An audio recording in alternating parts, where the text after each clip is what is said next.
सिद्धेभ्य ओम नमः सिद्धेभ्य ओम नमः सिद्धेभ्य। नमो अरहंतानं नमो सिद्धानं नमो आयर्यानं नमो वज्रायानं नमो लोये सौवसाहूनं। मंगलम भगवान वीरो मंगलम गौतमो गनि मंगलम कुंदकुंदार्यो जैन धर्मोस्तु मंगलम। सर्वमंगल मांगल्यम सर्वकल्याणकारकं प्रधानं सर्वधर्माणां जैनं जयतु शासनं जैनं जयतु शासनम्। उत्तम उत्तम क्षमा मार्दव आर्जव भाव है सोच सत्य संयम तप त्याग उपाव है।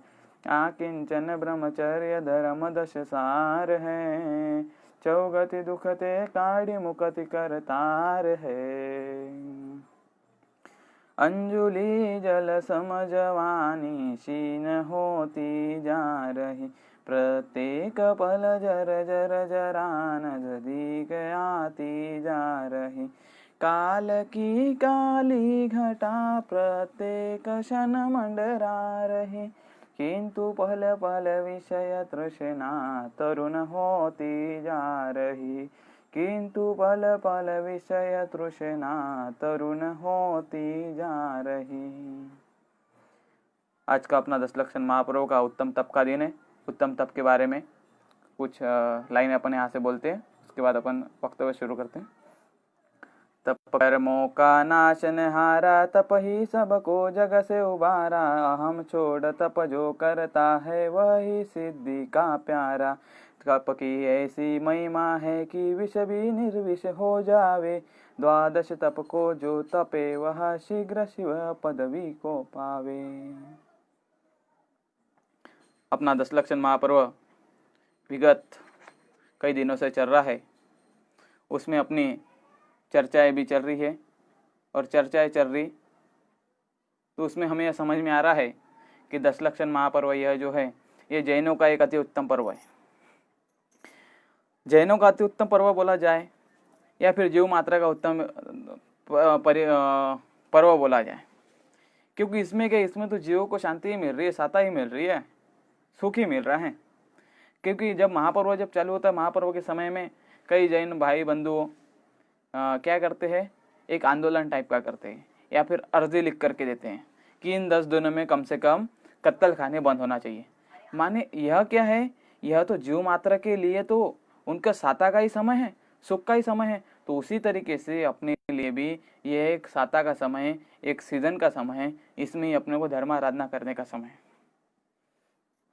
तो फिर धर्माराधना हमें करना है तो धर्माराधना किस तरीके से करना है, तो यही बात हमें 10 लक्षण में 10 धर्मों के अनुसार अपने को पता चलती है कि एक एक दिन में अपने को किसका वर्णन करना है, क्या करना है, यह हमें पता चलता है।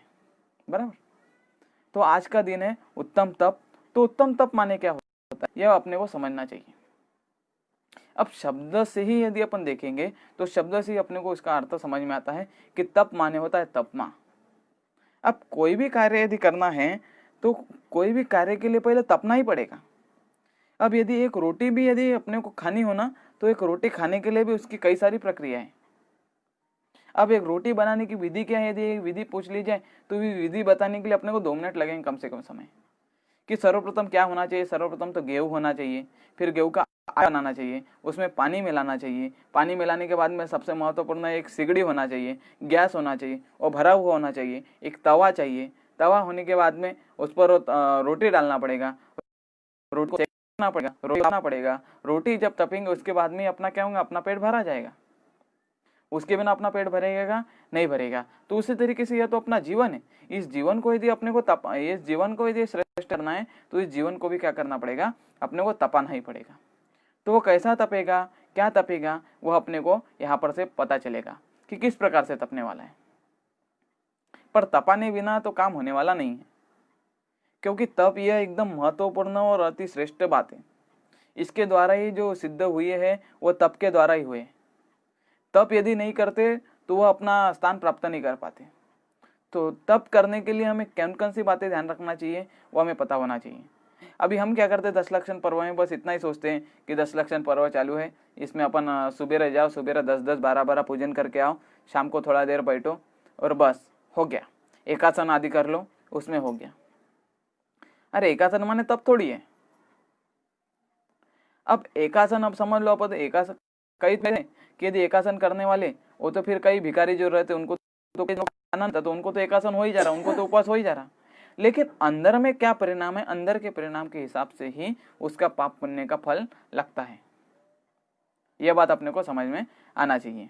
और सम्यक दर्शन ज्ञान पूर्वक होने वाला उत्तम तप संसार समुद्र से पार होने के लिए जहाज नाव के समान है। माने सम्यक दर्शन ज्ञान सहित यदि तप होगा तो वह हमें संसार समुद्र से पार करेगा, और जो सम्यक दर्शन ज्ञान सहित नहीं होगा वह हमें संसार से पार करने वाला नहीं है। यह बात हमें पता होना चाहिए। कहा है इच्छा निरोध तप, इच्छाओं का निरोध होना ही क्या है, तप है। परंतु अपनी इच्छा कैसी है, अपनी इच्छा एकदम तीव्र है। मैंने जब 12 भावना में से पहला जो तो कुछ महीने उसमें बोली थी पंगलाचन के समय लाइन, अंजुली जल समझ अवानी सीन होती जा रही, प्रत्येक पल जर जर जरा नजदीक आती जा रही, काल की काली घटा प्रत्येक क्षण मंडरा रही, किंतु पल पल विषय तृष्णा, किंतु पल पल विषय तृष्णा तरुण होती जा रही। माने अपनी जो विषय रूपी जो तृष्णा है वह कैसे हो रही है, वह तरुण हो रही है। माने अपनी उम्र तो बढ़ती जा रही है, अपन 1 साल के 2 साल के 3 साल के ऐसे करते करते करते 20 22 50 साल के हो जाते हैं, 100 साल के भी हो जाते हैं। लेकिन अपनी क्या, अपनी इच्छाएं जो है ना, अपनी इच्छाएं वहां की वहां दबी नहीं रहती, अपनी इच्छा प्रकट ही होती जाती है। जिसके पास में एक घर है वो दूसरा घर लेने का सोचता है, जिसके पास में 2 घर है वो 2 के 4 करने का सोचता है, जिसके पास में 1 गाड़ी है वो 2 गाड़ी करना चाहता है, जिसके पास में 1 करोड़ है उसको 2 करोड़ करना चाहता है।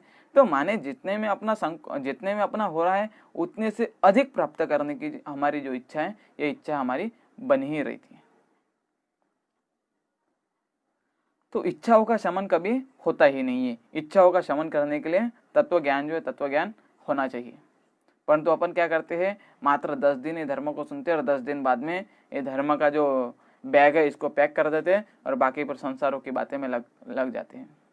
अरे क्या फायदा है, मात्र 10 दिन में ही अपन इसमें यदि लगे रहेंगे तो। ये तो प्रतिदिन होना चाहिए, प्रतिदिन धर्माराधना होना चाहिए।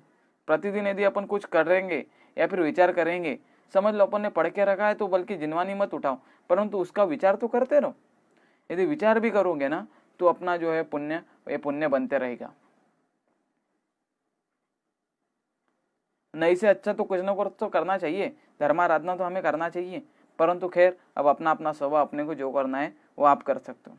बस मेरा काम है जो कुछ बताने का वह मैं बता रहा हूँ, और यह भी जो है ये मेरे खुद के लिए है, ऐसा कुछ नहीं कि दूसरों को भी दिखना चाहिए। परंतु बस इतना है कि भावना कि सबको थोड़ा बहुत लाभ मिले, इसलिए ऐसा ये ऑनलाइन प्रवचन आदि का ये काम किया जा रहा है, इसका प्रसारण किया जा रहा है। वैसा तो खुद के लिए पढ़ ही रहे हैं, खुद के लिए पढ़ रहे, उसमें सार्थकता है। परंतु बस इतना है कि अकेले पढ़ रहे तो अकेले पढ़ने के जगह पर यदि सबको भी यदि पता चले तो उनका भी थोड़ा बहुत यदि पुण्य यदि उनको मिलता हो थोड़ा बहुत सुनने से तो अच्छा है। अब देखो अब क्या क्या कहते हैं, थोड़ा बहुत अपन इसके जिनवानी के माध्यम से अपन देखते हैं, स्वरूप को समझते हैं। सम्यक दर्शन रूपी दृष्टि से वस्तु स्वरूप को जानकर होने से इच्छाओं का अभाव हो जाता है। माने सम्यक तो की यदि दृष्टि होगी तो हमारी जो इच्छा है, इच्छा अपनी नष्ट हो जाएंगी। जो ये समुंदर है, समंदर, वो क्या करता है, उसकी इच्छा कहाँ शांत हो रही है क्या, वो तो बस कहता है आने दो आने दो आने दो। कई नदी तालाब सरोवर झील आदि के पानी उसमें आते ही रहते, माने उसकी जो इच्छा है उसकी इच्छा कभी शांत नहीं हो रही है। उसी तरीके से अपने मनुष्य जीवन की भी इच्छा कभी शांत नहीं हो रही है। और मनुष्य की इच्छा यहाँ पर शांत हो जाए तो इच्छा निरोध तप, और तपसा निर्जरा, तप से निर्जरा होते ऐसा यहाँ पर समझना चाहिए। और निर्जरा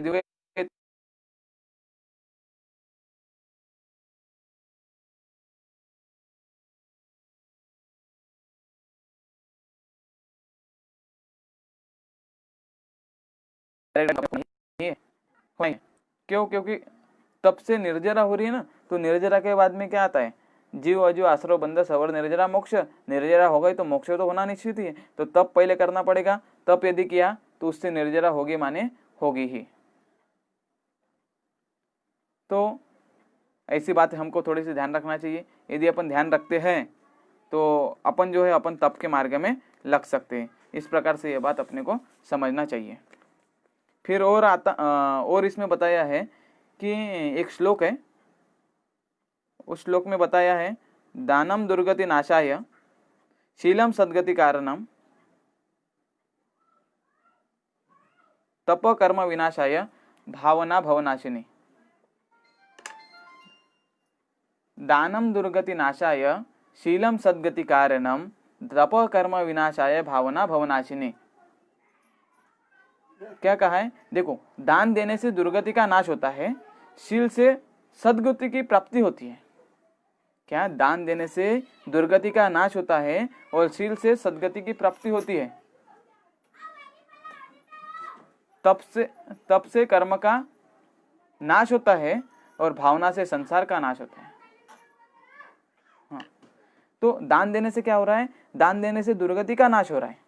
माने यदि अपन दान दे देंगे, अपने पास में जो कुछ भी है उसको यदि थोड़ा बहुत अपन यदि देते हैं दान, तो उससे क्या होता है? उससे दुर्गति का अपना नाश हो रहा है, शील से सद्गति की प्राप्ति होती है। यदि शील अपन यदि पाले, शील माने क्या?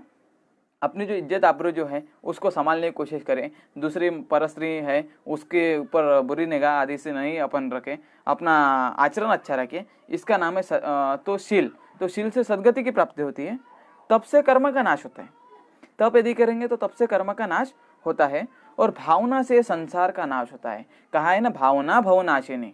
जब यदि अपनी भावना ही नहीं होंगी तो भव का नाश होगा ही नहीं। लेकिन यदि भावना यदि अपनी होती है तो उससे भव का अभाव होगा, माने होगा ही। नहीं तो अपन कितना भी तप करते रहो, कुछ भी होने वाला नहीं है। अपन जो सम्यक तो सही यदि तप नहीं करेंगे, तप नहीं करें ना, तो समझ लो अपना जो है तप है, तप अपना निरर्थक है। कहा भी है ना, कोटि जन्म तप तपे ज्ञान बिना कर्म जरे जे, ज्ञानी के छिन में त्रिगुप्तिते सहज टरे थे, मुनिव्रत धार अनंत बार ग्रैवेक उपजायो, पय निज आत्म ज्ञान बिना सुख लेश न पायो। माने कोटि जन्म तक भी यदि अपन तप करे तो भी जो कर्म झरने वाले नहीं है, वह ज्ञानी के मात्र एक क्षण में ही नष्ट हो जाते हैं। क्यों? क्योंकि ज्ञानी सम्यक्तों के साथ में तप कर रहा है, और अपन जो है अपन सम्यक्तों से रहित तप करते हैं, इसलिए अपने जो कर्म है अपने कर्म नाश नहीं होते हैं। और मुनिव्रत धारा अनंत बार ग्रैवेक को उपजायो, हमने अनंत बार मुनिव्रत को धारण किया है, ग्रैवेक तक गए हैं, लेकिन ग्रैवेक तक जाने के बाद भी वहां पर भी अपने को सुख प्राप्त नहीं हुआ। पय निज आत्म ज्ञान बिना सुख लेश न पायो, वहां पर आत्मज्ञान नहीं प्राप्त हुआ और हमें सुख एकमात्र भी वहां पर मिला नहीं। तो माने तप जो है, तप ऐसा साधारण बात नहीं है। तप भी यदि करना है अपने को, तो उस समय भी अपने को पता होना चाहिए किस चीज का तप कर रहे, क्या कर रहे। अपना बाल तप तो नहीं है, क्योंकि तप करते समय यह हमें पता होना चाहिए तप कितने प्रकार के होते हैं, क्या होते हैं। ये यदि अपने को पता नहीं है तो कोई प्रॉब्लम नहीं है, लेकिन तप जो है तप सम्यक तो सहित होना चाहिए, बस इतनी ही महत्वपूर्ण बात है। यदि सम्यक तो सहित जो है यह तप कहलाया नहीं जाएगा, इससे हमें मुक्ति की प्राप्ति होने वाली नहीं है। और एक नीचे ऐसे पड़ी हुई मिट्टी थी। अब इन दोनों में संवाद हुआ कि यह जो है नीचे वाली मिट्टी बोलने लग गई कि ऊपर में जो तू मटके पर जो है वह कैसे कि तू लोगों के सिर पर है और मैं जो लोगों के पैर के नीचे। तो उसने क्या कहा, ऊपर वाले मटके ने, मैं अग्नि में तपी, अग्नि में तपने के बाद में ही मैं ये लोगों के सिर पर जाकर बैठी हूँ, पानी पिलाने के काम में पड़ी हूँ, लोगों को ठंडा ठंडा पानी पिलाती हूँ, और तू लोगों के चरण के नहीं जाती। क्यों? क्योंकि तू तपी नहीं है। जब तक आदमी तपेगा नहीं तब तक आदमी कुछ कर नहीं सकता। जैसा कि एग्जाम में भी जब तक यदि आदमी पढ़ेगा नहीं तब तक वह पास हो नहीं सकता, वैसा ही धर्म में यदि कोई तप करेगा नहीं तो उसकी मुक्ति होगी नहीं। यह बात हमें पता होना चाहिए। अब तप कितने प्रकार के? तप दो प्रकार के, एक अंतरंग तप और बहिरंग तप। अब शुभाशुभ इच्छाओं के निरोध पूर्वक आत्मा में निर्मल ज्ञान आनंद के अनुभव से प्रतापवंत रहना, निस्तरंग चैतन्य रूप से शोभित होना, उसे तप कहते हैं। तो वह जो है वह भी 6 प्रकार के, अनशन, अवमौदर्य, वृत्ति परिसंख्यान, विविक्त रस परित्याग, विविक्त शय्यासन और कायिक क्लेश। अब इसके बारे में थोड़ी जल्दी अपन समझते हैं। तो अनशन, अनशन माने क्या होता है? चारों प्रकार के आहार का त्याग करना। जैसा भगवान आदिनाथ तो भीम ने 6 माह का अनशन तप किया था और बाहुबली भगवान ने 1 वर्ष का अनशन तप किया था। माने 1 वर्ष तक कुछ भी नहीं लेना, न लेपाहार, न कौलाहार, न ओजाहार, कुछ भी नहीं, चारों प्रकार का आहार का त्याग करना। उसके बाद में आता है अवमोदर्य। अवमोदर्य होता है भूख से कम खाना। अब समझ लो, उपवास करना सरल है, लेकिन भूख से कम खाना है सरल नहीं। आपके सामने पंच पकवान की थाली लगाई और पंच पकवान की थाली में से यदि आपको बोला जाए कि भूख से कम खाओ, तो आप क्या करोगे? तो अपन नहीं कर पाएंगे। माने अवमोदर्य को धारण करना ये बहुत कठिन बात है। तो तप में, यानी तो बहिरंग तप में अवमोदर्य भी बताया है। क्या यानी उपवास करना सरल है, लेकिन अवमोदर्य माने भूख से कम खाना ये सरल नहीं है। आपके सामने रसमलाई, रबड़ी आदि यदि रखी हो और आपको बोला जाए कि आपको अवमोदर्य का पालन करना है, भूख से कम खाना है, तो क्या होगा? अरे अपनी जीभ तो लालाई होगी ना। तो इस तरीके से माने यह अवमोदर्य होता है। उसके बाद में आता है तीसरा वृत्ति परिसंख्यान। वृत्ति परिसंख्यान माने आहार को जाते समय कुछ न कुछ नियम लेकर के, कठिन नियम लेकर के जाना। अब अपने महाराज जी भी जो होते हैं वह कुछ न कुछ नियम लेकर के जाते हैं कि माने यदि यह दिखता है, कई जनों के कुछ कुछ नियम रहते, अलग अलग प्रकार के नियम रहते, वो किसी को पता नहीं रहते।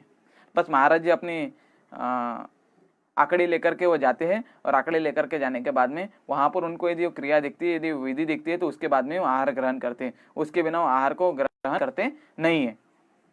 तो माने वृत्ति परिसंख्यान माने आहार को जाते समय कुछ न कुछ एक विशेष नियम लेकर के जाना, और उस नियम के अनुसार ही आहार आदि को ग्रहण करना। उसके बाद में यह वृत्ति परिसंख्यान। महातपस्वी थे, ये तो अपने को पता ही है।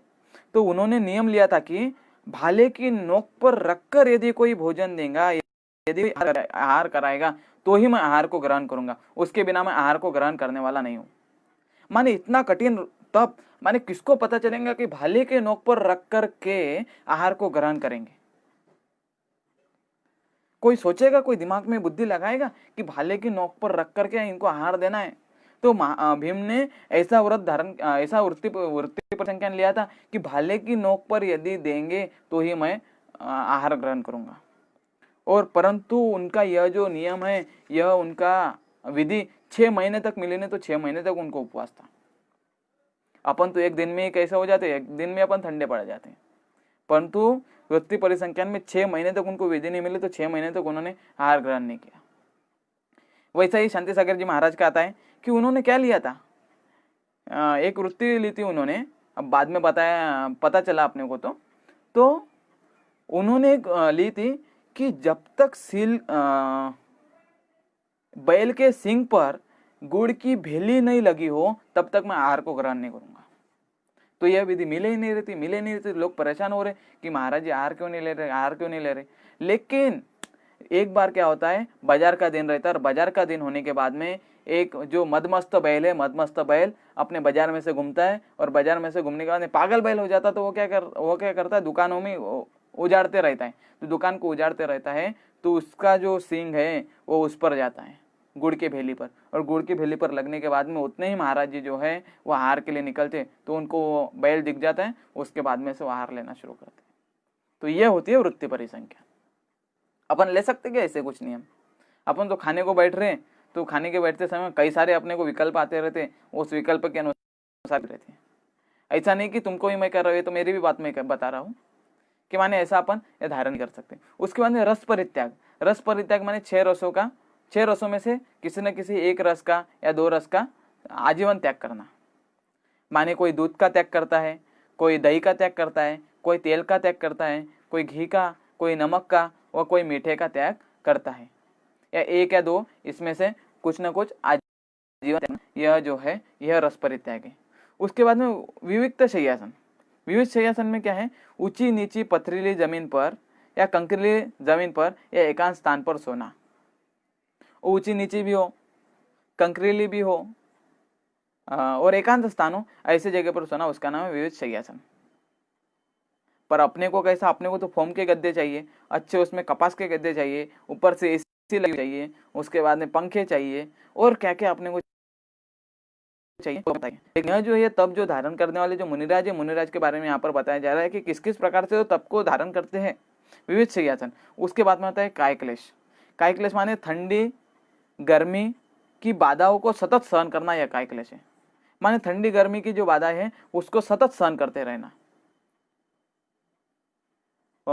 आते भजन कई आते हैं, भजनों में बताया जाता है कि गर्मी के समय में गर्मी में खड़े रहना, वर्षा के समय में एकदम नदी के पास में खड़े रहना, ठंडी के समय में पर्वतों के पास में तप करना, यह होता है विशेष तप। माने आकुलित व्याकुलित नहीं होना, इसी का नाम ही तो तप है। नहीं तो अपन एक एकासन कर रहे और एकासन करने के बाद में देख अपन आकुलित व्याकुलित हो रहे, अरे आज तो मैंने एकासन लिया तो चतुर्दशी, आज पंचमी, इसलिए मैं एकासन कर रहा हूँ। कई को सुगंध दशमी का रहता है एकासन करने का, उपवास करने का, परंतु उसके रात में अपने को कैसा होता है, आकुलित व्याकुलित होते हैं ना। तो आकुलित व्याकुलित होने यदि होते होंगे तो वह तप नहीं कहलाया जाएगा। उसके बाद में अब आते अंतरंग तप। अंतरंग में तप क्या, न देख सके ऐसे पर पदार्थों से संबंधित इच्छा निरोध को अंतरंग तप कहते हैं। तो प्रायश्चित्त, प्रायश्चित्त माने क्या होता है, प्रमादवश किए गए पापों का त्याग करना। यदि प्रमाद यदि कर रहा होगा आदमी तो प्रमाद से रहित तो प्रायश्चित्त करना। यदि अपने से कुछ भी यदि गलती हो गई होंगी तो उसका क्या करना चाहिए, उसका प्रायश्चित्त करना चाहिए कि आज मेरे द्वारा यह हुआ है, मेरे द्वारा वह हुआ है। अपने महाराज जी आपने देखे होंगे कि रात्रि के समय में प्रतिक्रमण होता है, तो प्रतिक्रमण तो वैसा कुछ नहीं होता है उसमें मेन, तो उसमें प्रायश्चित्त आदि या फिर उनके द्वारा कुछ गलती हो गई होंगी तो वो गलती आचार्य श्री को बताई जाती है, या फिर संघ में जो श्रेष्ठ बताई जाती है और उनका फिर वो प्रायश्चित्त भी लेते हैं।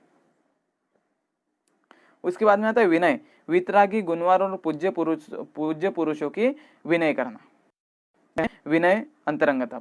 उसके बाद में वही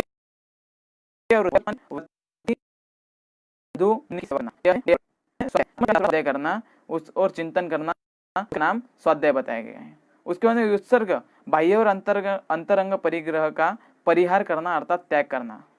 बाह्य और अंतरंग परिग्रह 24 प्रकार के होते हैं, उसका त्याग करना, उसका नाम ये उत्सर्ग बताया गया है। और ये महाराज जिसका त्याग करते ही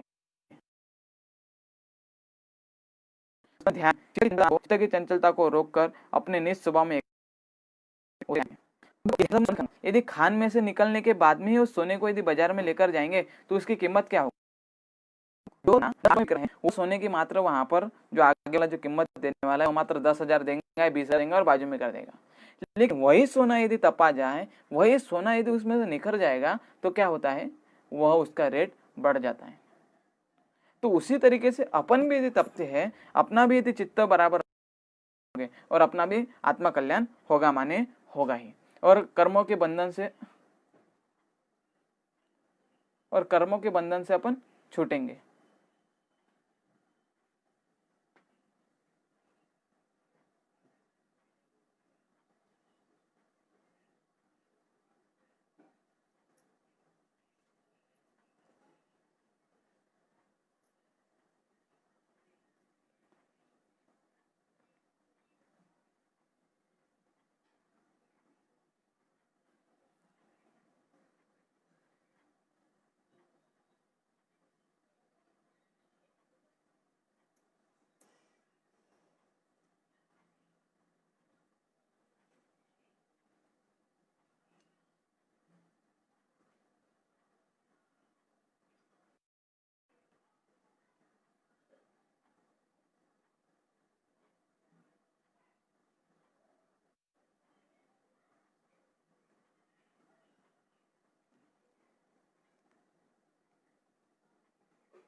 तो यह जो है यह अपने को पता होना चाहिए, माने अपना आत्मा का कल्याण होगा माने होगा ही।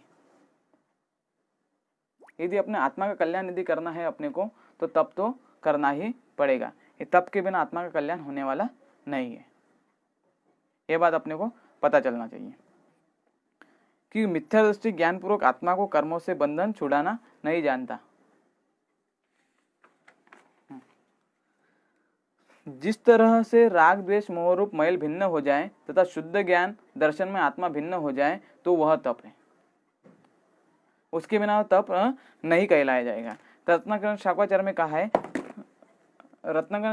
में कहा है कि विषया शावशाति तो निरारंभो परिग्रह ज्ञान ध्यान तपो रक्त तपस्वी स प्रशस्यते।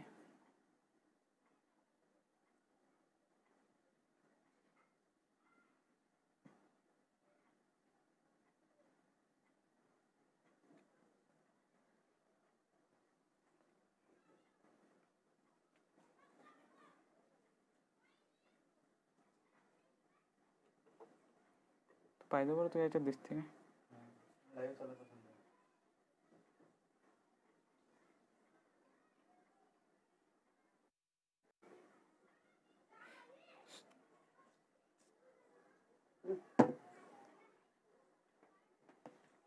माने रत्नाकर शावकाचार्य में भी कहा है कि विषया शावशाति तो निरारंभो परिग्रह ज्ञान ध्यान तपो रक्त तपस्वी स प्रशस्यते।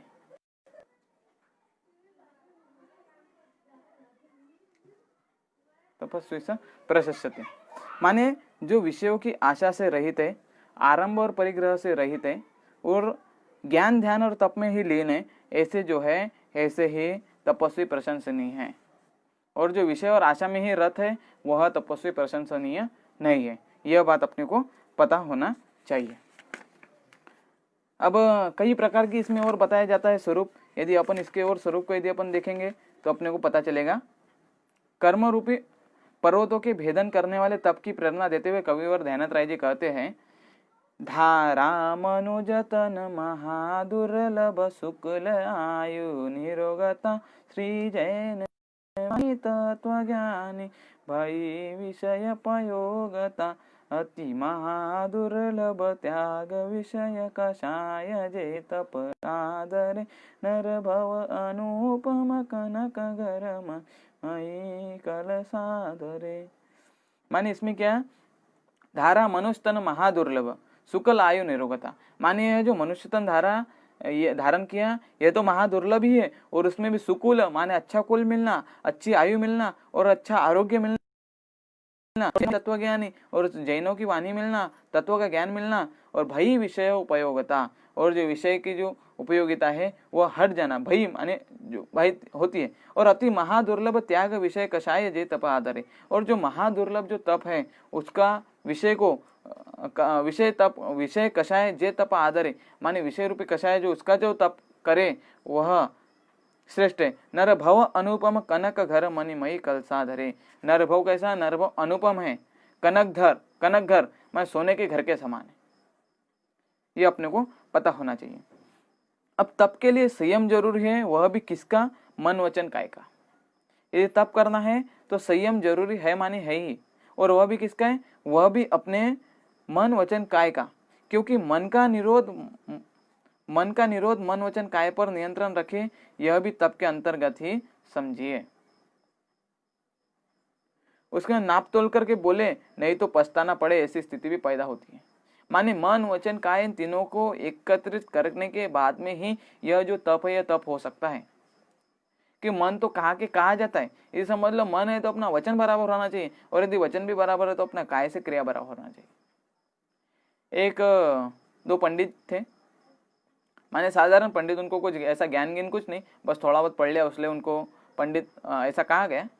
तो वह एक दिन दोनों पंडित एक जगह पर खाना खाने के लिए गए, और खाना खाने के लिए जाने के बाद में क्या किया, जिस घर में पहुंचे उस घर में तो फिर वहां पर नहाने धोने के लिए तो पहले कहा ही जाता है, अब एकदम ट्रेन में से आए हो तो फिर उनको क्या कहा कि एक काम करो तुम अभी पहले नहा लो। तो पहला पंडित जब गया नहाने के लिए तो क्या होता है कि वो जो दूसरा पंडित कहता है इसको तो कुछ आता नहीं है, गधा है।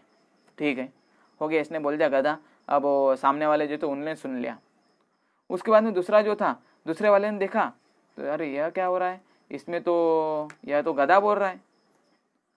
फिर दूसरा पंडित बाहर आया और पहला पंडित जब दूसरा पंडित नहाने के लिए और पहला पंडित जब बाहर आया तो पहला पंडित क्या बोलता, इसको तो कुछ आता नहीं, यह तो बैल है। अब लोगों ने सुन लिया, अब लोग सोचने लग गए अरे एक बैल है और एक गधा है।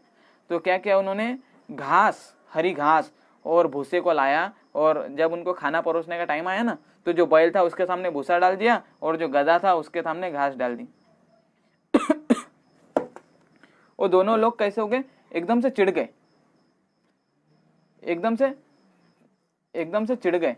एकदम से चिढ़ने के बाद में उनको पता चला अरे ये क्या अपने साथ में क्या हो रहा है, अपने साथ में क्या हो रहा है। तो वो देखते हैं कि अपने साथ में जो हो रहा है वो बहुत गलत हो रहा है। तो क्या होता है उनको, यह जो घास और यह जो परोस दी गई है उससे वो दोनों बोलते हैं यह तो हमारा अपमान है। तो वो कहते कि तुम दोनों ने तो कहा कि गधा और एक बैल है, तो इसलिए तो हमने घास और यह परोसा है। तो इसलिए अपने को वचन भी बराबर रखना चाहिए। यदि अपने वचन बराबर नहीं है तो समझ लो अपन जो कुछ भी कर रहे हैं तो वह भी बराबर नहीं होता है। और कब किस पर क्या उपैत्ति आ जाए वह भी कुछ बताते नहीं आती। और यह जो तप है, तप करते समय कई दुर्जन आएंगे, कई दुर्जनों का साथ अपने को मिलेगा, परंतु अपन अपना तप मत छोड़ो ना। यदि जब दुर्जन पने का स्वभाव नहीं छोड़ता तो अपन सज्जन पने का क्यों स्वभाव छोड़े। इसके लिए मैं आपको एक उदाहरण देता हूँ। एक व्यक्ति था, बुजुर्ग। वो बुजुर्ग जब नदी के किनारे से जब जा रहा था, वहां पर एक बिच्छू दिखा। तो बिच्छू पानी में तड़प रहा था, एक माने पानी में था, वैसा कुछ तड़पने का कुछ नहीं था, परंतु उसको ऐसा लगा कि वो तड़प रहा है। तो उसने उस बुजुर्ग व्यक्ति ने क्या किया, उसको बिच्छू को बाहर लाने की कोशिश की। तो जब जब हाथ डालते तब तक वो बिच्छू उनको काटता था, जैसा जैसा हाथ डाले वैसा वैसा बिच्छू उनको काटता था। तो बिच्छू काट तो रहा है, परंतु एक तीसरा व्यक्ति आने के बाद में उसने बोला अरे बिच्छू ने आपको 3-4 बार डस दिया है तो भी तुम निकाल रहे हो। तो उसने, उस बुजुर्ग व्यक्ति ने कहा अरे जब यह दुर्जन उसका दुर्जनपने का स्वभाव को नहीं छोड़ रहा है, वो जब काटने के स्वभाव को नहीं छोड़ रहा है, तो मैं उसको बचाने के स्वभाव को क्यों छोड़ू। ये होता है विशेषता। और अपन के अपन एक इसमें ढीले हो जाते हैं। अपने को यदि कुछ करने का काम यदि आ गया तो समझ लो अपन क्या हो जाते हैं, अपन एकदम डर जाते हैं। इसलिए अपने को ये बात पता होना चाहिए। यदि ये बात यदि अपने को पता है तो समझ लो अपना यह काम बराबर होगा। अब यह जो है अभी अपना 10 लक्षण चल रहा है। 10 लक्षण में कई जन बोलते हैं कि हम क्या कर रहे हैं, हम अभी एकासन कर रहे हैं। तो एक व्यक्ति ने पूछा एकासन माने क्या होता है। तो दोनों टाइम का एक साथ खा लेना, इसका नाम एकासन है। बोले अरे तो भाइयों बहनों माताओं पिताओं जो भी सुन रहे होंगे उनको बोल रहा हूं मैं कि दोनों टाइम का एक साथ में खा लेना इसका नाम एकासन नहीं है। एकासन तो इसका नाम है कि भूख से कम खाना और वह भी एक ही बार खाना, उसका नाम एकासन है। परंतु अपन क्या करते हैं, जब अपना एकासन रहे उस समय अपन दोनों टाइम का एक साथ में खा लेते और एक साथ में खाने के बाद में बस बैठ जाते एकदम आराम से, तो उसको एकासन नहीं कहलाया जाएगा। ऐसा अपन कोई दवाई खा लेते क्या एक साथ में, यदि एक गोली लेने के लिए बोलते तो उस समय अपन 4 गोली खा लेते क्या, तो उस समय 4 गोली नहीं खाते, तो अपन फिर एक साथ में फिर एकासन जब कर रहे तो उस दिन फिर दबा के क्यों खाना खाते हो, क्योंकि पता है कि इसके बाद में अपने को खाने के लिए मिलने वाला नहीं है। तो एक दिन की बात है ना, एक दिन तो करके देखो। जब मुनिराज जब सालों साल जब करते हैं, जब से दीक्षा लेते तब से वो जब तक उनके समाधि नहीं होते तब तक उसको धारण करते हैं, तो अपन जो श्रावक है, अपन श्रावक क्यों ना एक बार करके देखें। परंतु अपनी तो आकुलता व्याकुलता ऐसे चलती रहती है कि पूछो ही मत। और पहले ही मैंने कहा था इच्छाओं का निरोध ही तप है। इच्छा का यदि अपन निरोध करते हैं तो वही तप कहलाया जाता है। यदि इच्छाओं का निरोध यदि नहीं होता है तो वह तप नहीं कहलाया जाता है। अब कई जन है कि जिनकी इच्छाएं कभी शांत ही नहीं होती है, जिनकी इच्छाएं कभी शांत ही नहीं होती है। इसके लिए इसके संदर्भ में कहा है, दीपक जले जले रे बाती, सूरज तपे तपे रे माटी, तुमको ना होगा मोह तजना होगा। माने क्या, दीपक जब जलता है तो यानी तो दीपक जब लगाते तो बाती जलती है, और सूरज तपे तपे रे माटी, और सूरज जब तपता है तो माटी जो है, नीचे की मट्टी जो है वह भी तपती है। तुमको तपना होगा मोह तजना होगा। उसी प्रकार से अपने को भी तपना होगा और मोह को तजना होगा। यदि हम मोह को यदि नहीं तजते हैं, यदि अपन मोह को नहीं तजते हैं तो समझ लो अपन तप धारण नहीं कर सकते। इसलिए अपने को यह तप करना चाहिए। उसके बाद में देखो यहाँ पर लोगों की इच्छा जो है, इच्छाएं कभी शांत नहीं होती। तो इसके लिए एक मैं कहानी बताता हूँ आपको कि एक कौवा था और एक हंसिनी थी। अब हंसिनी जब समय होता है उस समय में उधर से वह तो हिमालय की तरफ से आते हैं। उनका कुछ समय रहता है, उस समय के लिए वो बाहर में निकलते हैं। तो वह जब आए तो हंसिनी जब आई तो हंसिनी अकेली ही थी और ये जो कौवे कौवे उन्हें एकदम बहुत सारे थे। तो अब कौवे के मन में क्या इच्छा हुई कि यह जो हंसिनी है, हंसिनी को मैं मेरी पत्नी बनाऊंगा।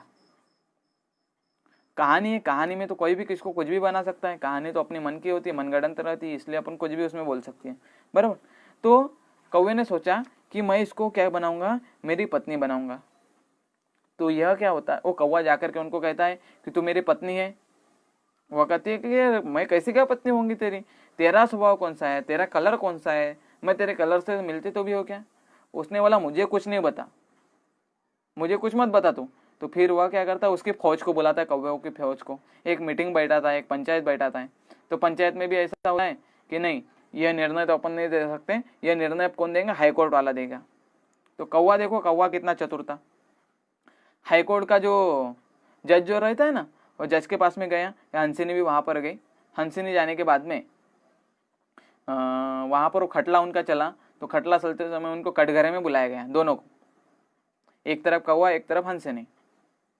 देखो माने उनको भी मौका मिल रहा है कटघरे में जाने का, और अपन अभी तक यहाँ पर ही बैठे। अपने को कभी मौका नहीं आना चाहिए कटघरे में जाने का। वो तो एक स्टोरी है, इसलिए मैं बता रहा हूँ। तो वो दोनों भी कटघरे में खड़े हुए, और कटघरे में खड़े होने के बाद में पहले ही कटघरे के पहले खड़े होने से पहले ही वह जो कौवा था, कौवा जज के पास में गया। जज के पास में जाते समय बोला कि देखना, निर्णय मेरे नाम से दे देना यदि आपको आपके पिता के दर्शन करना हो तो।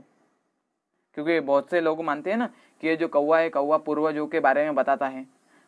कई बार यह जो श्राद्ध आदि का दिन रहता है उस समय में वहाँ पर वो कौवे के लिए अन्न रखते हैं। तो माने कौवा आएगा और जिस भी भाव में अपने घर में का जो भी व्यक्ति गया होगा तो वो कौवे के पेट में जाता है, तो उसके पेट में जाता है। ऐसे लोगों की मान्यता है। तो यह गया जज के पास में। जज के पास में जाने के बाद में बोला कि तुझे तेरे पिता के दर्शन करना है ना, तेरे पिता मर गया है परंतु तुझे तेरे पिता को देखना है ना, तो क्या करना है कि तू मेरे ही हित में निर्णय दे, तू बता दे कि ये मेरी पत्नी है। अब कोई भी खुश होगा कि जिसका पिताजी जब गायब हुआ हो, यदि उसका पिताजी यदि मर चुका हो, यदि उसको देखने का यदि मौका मिले तो कौन नहीं देखेगा। कितना अर्जेंट काम होगा तो भी यदि ऐसा मौका मिले तो वह देखेगा, माने देखेगा ही। तो जज ने क्या किया, वो उनका खटला चलते रहा, दोनों तरफ के वकील बोलते रहे, बातचीत करते रहे। परंतु जज ने क्या किया, जज ने वहां पर ऑर्डर कर कौवे की तरफ से निर्णय दे दिया और हंसिनी को इसकी पत्नी बता दी। अब ये ऑर्डर देने के बाद में, निर्णय देने के बाद में ये जज उठा और कौवे को बोला चलो अब तुम मेरा क्या करो, मेरे पिताजी को दिखाओ। इसने कहा चलो ठीक है, अब तुम्हें दिखाता हूँ ना। उसका पिता भी जो था वो भी जज ही था। जज होने के बाद में वो मरता है वो। तो उसने क्या किया, कौवे ने बोला चलो, गांव के बाहर में नालियाँ थी, एक नाली पर से दूसरी नाली, दूसरी से तीसरी नाली, तीसरे से चौथी नाली, चौथी से एक नाला आया, नाले के बाद एक और नाली आई। और वहां पर जाने के बाद में बोला वो जो पीला कीड़ा जो दिख रहा है ना वो तेरा बाप है। माने वो जो पीला कीड़ा जो दिख रहा है ना, बोले वो तेरा बाप है। तो जज एकदम चिढ़ गया। जज ने बोला ऐसा कैसे हो सकता है कि जो पीला कीड़ा दिख रहा है वो मेरा बाप है। तो उसने कहा कि तेरे बाप ने भी बोले ऐसे जो निर्णय है ना, ऐसे निर्णय गलत निर्णय देते, इसलिए बोले वहां पर पैदा हुआ, बोले और आगे की तेरी भी गति यही है। तो मान इस प्रकार से होती है इच्छाएं। यदि अपन इच्छाएं करते हैं ना, तो उसने इच्छा की थी कि उसके पिता को देखने की, वो उसकी इच्छा किस प्रकार से शांत की वो देखो। माने ऐसे भी यदि अपनी वो इच्छाओं का शमन करना है तो ऐसे कुछ गलत तरीके से भी अपन कर सकते, लेकिन वो उसको करके क्या फायदा है। अब यदि अपने को बोला जाएगा कि तुम कुत्ते होकर के, तो अपन मानने वाले हैं क्या, नहीं मानने वाले। ऐसा बोलना नहीं चाहिए जिनवानी को बोलते समय, लेकिन मैं एक बस उदाहरण के लिए मैं तुम्हें बता रहा हूं। माने इस तरीके से अपन ने अपना इच्छाओं का निरोध करना चाहिए। यदि अपन अपनी इच्छाओं का निरोध नहीं करते हैं तो समझ लो अपना तप यह होगा नहीं। आजकल क्या हो रहा है, आजकल ये जो डॉक्टर लोग जो है इनकी भी इच्छाएं कितनी ज्यादा हो गई कि पहले से फीस फिक्स कर लेते हैं। माने बस 600 रुपये हाथ लगाने के, 1000 रुपये हाथ लगाने के, कोई रहते 2-2 हज़ार रुपये, कोई रहते 3-3 हज़ार रुपये वाले। माने, और कई लाखों लाखों वाले भी रहते हैं, माने पहले से फिक्स करके रख लेते हैं, माने यह भी तो उनकी इच्छा है। इसलिए हमें अपनी इच्छाओं का त्याग करना पड़ेगा। यदि अपन इच्छाओं का यदि अपन त्याग करते हैं तो समझ लो अपन मुक्ति की ओर जा सकते हैं, अपने कर्मों की निर्जर हो सकती है। जब तप करते समय में कई बातें आती है कि कहा जाता है कि तुम्हें शक्कर का त्याग करना है, तब शक्कर का त्याग करना है माने मीठे का त्याग करना है, अपने को इतना बात समझना है। लेकिन शक्कर का त्याग यदि बोला जाए तो हम गुड़ खाएंगे तो शक्कर का त्याग थोड़ी हुआ है। यदि शक्कर बोला है, मीठा का यदि मीठे का यदि त्याग बोला है तो मीठे के त्याग में मीठा माने पूरा का पूरा खत्म। यदि रस परित्याग में यदि तुम समझ लो शक्कर का यदि त्याग करते हो तो उस समय में तुम यदि मनुक का खाते होंगे ना तो वह भी वो चलता नहीं है। माने इस प्रकार से अपने को अपनी जो इच्छा है अपनी रखना चाहिए बराबर। और यदि अपन अपनी इच्छाओं को शांत करते नहीं है तो समझ लो अपने को मुक्ति मिलने वाली नहीं है। बस और कुछ मैं लाइन यहाँ से बोलता हूँ, उसके बाद में अपन विराम लेंगे, ठीक है। काय काय पाय कर तप नहीं कीना, आगम पड़ नहीं मिटी कषाय, धर्म को पाए दान नहीं देना, तो क्या काम किए होता है। बिना जन्म मरण के कारण रतन अनोमल दिए गमाए, ऐसा अवसर फिर कठिन है, शास्त्र ज्ञान अरु नर पर्याय। माने काय को पाकर के, शरीर को पाकर के यदि तप नहीं किया है तो अपन ने कुछ भी नहीं किया है। आगम पढ़ करके यदि अपनी कषाय नहीं मिटी तो अपन ने कुछ भी शास्त्र स्वाध्याय नहीं किया। धर्म को पाकर के यदि अपन ने दान नहीं दिया है तो भी कुछ नहीं किया है। उसके बाद में तो क्या काम किए होता है, तो यहाँ पर आने के बाद में तूने क्या काम किया ऐसे कहा जा रहा है। बिना जन्म मरण के कारण रतन अनोमल दियो गमाए, और यहाँ पर बिना जन्म मरण माने जन्म मरण के कारण ही यह जो अपना अनमोल रत्न अपने को जो मिला था मनुष्य रूपी रत्न, इसको अपन क्या कर देते हैं, गमा देते हैं। ऐसा अवसर फिर कठिन है, शास्त्र ज्ञान और नर पर्याय। ऐसा जो अवसर है ऐसा अवसर फिर मिलना कठिन है, शास्त्र ज्ञान और नर पर्याय। माने शास्त्र ज्ञान जो है, शास्त्र ज्ञान और नर पर्याय यह मिलना कठिन है। यह कभी कभार ही तो मिलती है नर पर्याय, परंतु उसको भी अपन क्या करते हैं, उसको भी अपन व्यर्थ में बर्बाद कर देते। ऐसा सोचते कि धर्म से किसका लाभ हुआ तो मेरा लाभ होगा। अरे परंतु धर्म की सेवा कुछ भी तो नहीं है। हर लोग तो अपने अपने इष्ट देव को मान रहे हैं ना, तो अपने को भी अपने इष्ट देव को मान करके अपने आत्मा को मानना है। अपने भगवान क्या बता रहे, अपने भगवान यह नहीं बोलते कि तुम मेरी ही शरण में आओ। अपने भगवान करते तुम तप करोगे तो तुम भी भगवान बनोगे। तू तो भगवान है, बस तू क्या हो गया, तू भूल गया है। तू भूलेला भगवान से, माने तू भूला हुआ भगवान है। बस तुझे एक मार्ग नहीं मिला। यदि मार्ग यदि मिल जाए तो तू भगवान बन जाए। यदि तुझे तप की यदि महिमा आ जाए तो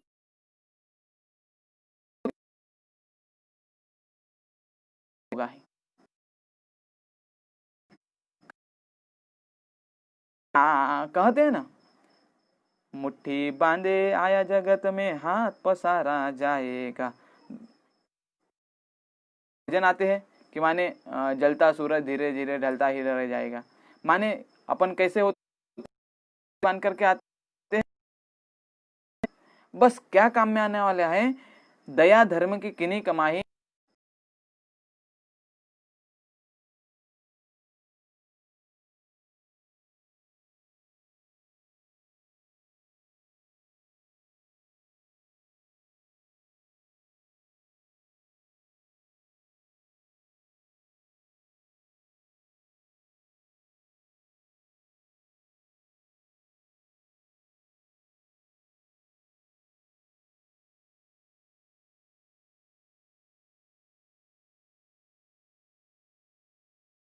विराजमान हो। इसी मंगल भावना से आज के वाणी को विराम देता हूँ।